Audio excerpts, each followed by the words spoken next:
Have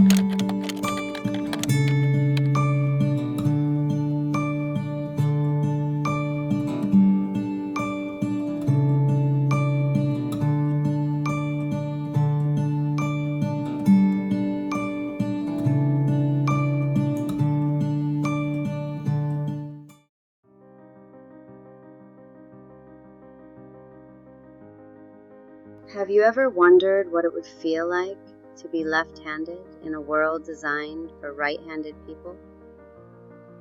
Most people would eventually adapt.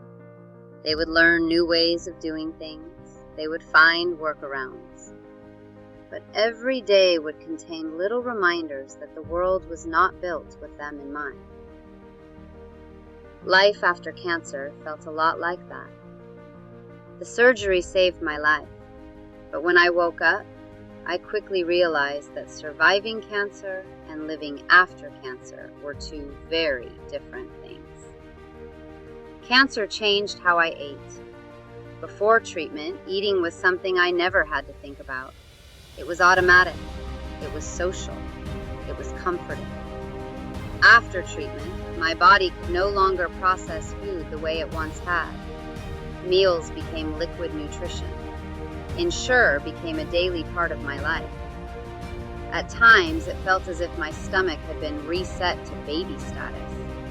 While others sat around the dinner table enjoying a meal together, I was learning how to nourish my body in an entirely different way. Was it what I wanted? No. But I learned how to make it work. Cancer changed how I spoke. Before cancer, words simply flowed from my thoughts to my mouth. After cancer, every conversation required effort. Some words were easier to pronounce than others. When a word became difficult, I learned to replace it with another. Synonyms became my best friend. My hands began speaking as much as my voice did. Facial expressions became part of my vocabulary. Body language became part of my sentences. Communication that once happened naturally now required planning, patience, and energy. Cancer changed how I talked. Any teacher will tell you that a lesson is only as good as its delivery. You can spend hours planning the perfect lesson, but if it is not delivered effectively, students will struggle to connect with it. For years, my voice had been one of my greatest teaching tools. Now I had to learn how to teach without it. My lessons became more digital. My visuals became more intentional. Technology became one of my greatest allies. I learned how to use platforms, programs, smartboards, document cameras, and digital resources to help bridge the gap between what I wanted to say and what I was physically able to say. I was also blessed with an assistant who became my voice in the classroom. Together, we learned how to work as a team. In many ways, I wasn't only teaching my students anymore, I was teaching my assistant how to teach alongside me. I would explain my goals, my expectations, my classroom systems, and the way I wanted lessons delivered. Teaching had always been important to me. That never changed. Cancer changed how I taught. It did not change how much I cared. Cancer changed how I communicated with parents. Phone calls became difficult. Meetings required preparation.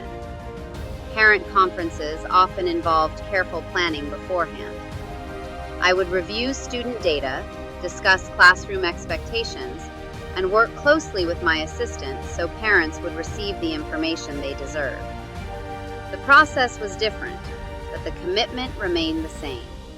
Cancer changed how I cooked. Cancer changed how I baked. Taste testing was no longer an option. Eyeballing ingredients became risky, so I adapted. I began learning the science behind food. I studied ingredients. I learned how flavors interacted. I relied on measurements, observation, and experience. I may not have been able to enjoy food the way I once did, but I refused to stop creating it. Because cancer had already taken enough, I wasn't about to let it take that too. Cancer changed how I navigated everyday life. My phone became a communication tool. A notepad became a communication tool. A pen became a communication tool. Simple interactions that most people take for granted now required creativity and patience. Cancer changed how I parented. But it did not stop me from being a mother. I still attended important moments. I still guided my daughters. I still taught them life lessons. I even taught them how to drive. The conversations may have looked different than I once imagined, but we found a way. Because that's what families do. We adapt. Cancer changed dating too. Dating after cancer is a world all its own. Phone conversations were no longer easy. Texting became my primary way of getting to know someone. Dinner dates presented challenges because I no longer ate the way most people did. Sometimes I needed privacy just to drink my nutrition. Sometimes I chose to go without altogether rather than inconvenience someone else. There were also moments when I felt vulnerable. I knew that in an emergency, calling for help would not be as simple as it once was. My speech was different. My limitations were real. But life surprised me. I found someone who looked beyond the scars. Someone who saw beyond the limitations. Someone who chose to stay. And for that, I am grateful.